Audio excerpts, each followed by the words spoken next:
The shortest distance between 2 points is a straight line. Imagine all the possibilities of the Mombasa Nairobi Highway or Phase 1 of the SGR were straight line routes. The Mombasa Nairobi Highway twists and turns with its many corners, goes downhill and ascends steep slopes. In contrast, the SGR runs on an almost straight line. So, back to my point. Comparing road and rail speeds and capacity between Mombasa and Nairobi, it is fairly obvious that the Madaraka Express freight service shall change the game. The impact of the expansion of this ICD and the development of standard gauge railway network is that cargo destined for ICD or cargo destined for Nairobi is now able to leave the port directly, come into Nairobi. And therefore, the number of days that it was taking is completely reduced because cargo will be discharged from the port, it will be brought into ICD, and the cargo owner can pick it from here. If you see the advantages that the ICDs have, they are linked to the port with the rail. They are linked by the special rail service to the port of Mombasa. And you'll be able to see that containers that are meant for the hinterland will just be discharged from the vessel and immediately put on the rail and brought further up country into the hinterland. This one presupposes that the dynamics will change. I'm not talking minor or incremental changes in how we transport freight. I mean, things will never be the same again changes. I'm talking shorter transportation times and greater freight capacity. What more can you ask for? Railway is a good means of transport, provided, as I said, the rates are competitive, the service is efficient, and everything works like precision. Many of our customers who are big importers are happy to use the rail because they know at the moment the container gets off the vessel, it's straight to SGR, and if there's any issue, they can actually come to ICD themselves and look out for their shipment. Still hard to decide? Really? Let me take you through the process. From the port, your cargo is taken to our Portrees marshalling area. We form a train, and within 24 hours from the time the cargo is handed over to Kenya Railways, it will be at the ICD here. So the cargo owner should be able to pick it as soon as it gets here, and we are working with a timeline of about 2 hours. That within 2 hours, our cargo will be ready for evacuation from the inland container depot. When it lands here, KPA normally get that information from their system, transfer that cargo to the loading zone, we load and we transfer to ICD. So the owner or the agent waits for the cargo at the ICD. Before the goods arrive, the importer or the agent brings the document or submits the document to us here. And Kenya Revenue Authority are the first point of contact. We receive the documents and we share the document with other partner government agencies, and we do all the clearance before the cargo arrives. Then upon cargo arrival, we are able to release the goods within 6 hours. When the cargo arrives at the port of Mombasa, it is at the loading area, aka Railway Mounted Gantry, RMG area, where Kenya Ports Authority checks it from the ship. At the RMG area, it is sorted and those nominated to CFS are transported there, while those awaiting clearance for transportation to the Inland Container Depot ICD are stored there temporarily. Of the import cargo, 70% is domestic cargo and 30% is transit cargo. 80% of domestic cargo is destined for other locations past Mombasa, and that means business. Freight, transport, business. And to make sure our business clients get the best service possible, we are separating the service into 2 categories. If you are a businessman who would like to import cargo, but you don't want it cleared in Mombasa, that cargo will come straight to the inland container depot without you having to go to Mombasa. But if you have your cargo cleared in Mombasa, then it will be destined for the Nairobi Freight Station. And that will basically enhance the effectiveness and efficiency of the service.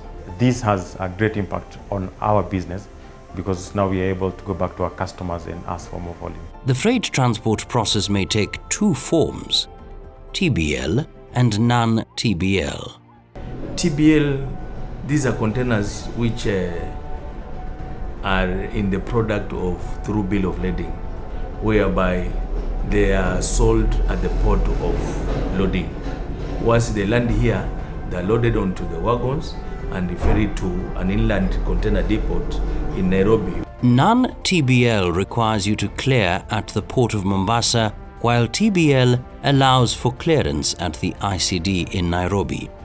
Okay, so if you opt for the non-TBL service, what stands between your cargo being in Nairobi at this point is clearance. Sounds hectic, right? Not anymore, because clearance has been simplified by the creation of one-stop centers. What's a one-stop center and what does it do? That one-stop center will hold teams from Kenya Ports Authority, teams from the operator CRBC, teams from Kenya Railways and teams from Kenya Ports Authority. Therefore, a customer is able to access and receive seamless service from all those players at one location without having to move papers from one point to the other. But yes, more about the one-stop center later. From the RMG area, the cargo containers are loaded onto a wagon bed where upon transportation to the marshalling yard at the Port Rates station, they are arranged on the cargo train through the shunting process. Remember the shunting train? This is where it shines. 54 container wagons later, and the job is done. Since the freight service began in January, thousands of cargo containers have been transported between Mombasa and Nairobi.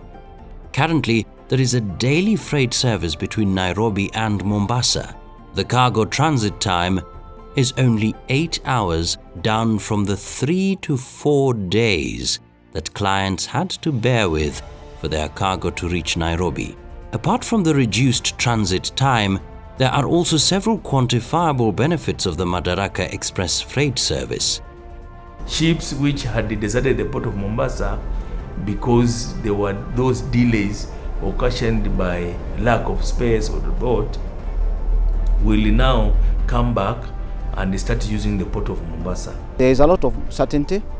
Our line is a lot safer, reliable, and the cost at which we are transporting that cargo is much lower than what they are paying on the road. So we are transferring benefit in terms of savings to cargo owners, which we believe will help to lower the cost of production, and that eventually transfers to the final cost of production of goods and services, and therefore we expect that it should bring down the cost of doing business, bring down the cost of goods and services. If the efficiencies will settle in, it will make us much more effective, much more competitive to produce and export beyond the borders and benefit out of this facility. In Nairobi, the client's point of interactions with their containers is the Inland Container Depot. Once at the ICD, the cargo undergoes the process at the port in reverse, shunting, then unloading.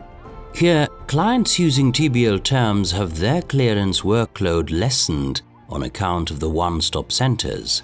Yes, these one-stop centers are an inter-agency effort to facilitate the clearance of cargo. The benefits offered are immense. When you had so many people to be reporting to, so many processes to follow, it used to create room for corruption and gain out of such situations. Here today, it is further added efficiency, and it's the corruption will be done away with because there is no human interference. On the other side, the efficiency that comes with it will have much faster clearance of cargo. Once cleared, the client is free to move the cargo to their final destination. All this at ridiculously low costs. We promise that we will lower the cost of transport and logistics. We've already given tariffs. Customers are looking at them and they're happy with them. We are signing contracts. And we believe as soon as they start bringing through their cargo, they will really experience that we've been able to keep the promise that we gave. At $250 for a 20-feet container and $300 for a 40-feet, these prices are a bargain. Less than half of the alternative prices. The charges for the 20-foot container are 250 from 500 USD, and for the 40-foot containers, the charges were reduced from 700 to 300 USD. Your cargo is in safe hands with round-the-clock monitoring of your cargo through an efficient monitoring system laid in place. We have our system which we are using, a loading system where we book wagons, we book the specific containers on the system. Now once we have loaded, we prepare train manifests which we are sharing with the shipping lines, but at the same time the shipping lines are sharing with the clients. You need to be assured that your goods are secure, okay, and monitoring goods as they're coming on the rail is an easy thing because one unit. The same with the truck is one unit. Okay. On the road, as I say, every train is equal to 150 different truck units. So security becomes a lot more improved. There are also considerations. And the beauty is that we have the visibility. The people at the ICD and the KRC group has been very, very responsive to us. We get daily and regular updates from them, which is a big value to our business. Information and access to the Madaraka Express freight services is within your reach as potential clients. Given a little more time, the Madaraka Express freight operations can be at full operational capacity of 20 trains of 54 wagons. And with that, forever altering the freight transport business in the country. What more can you ask for?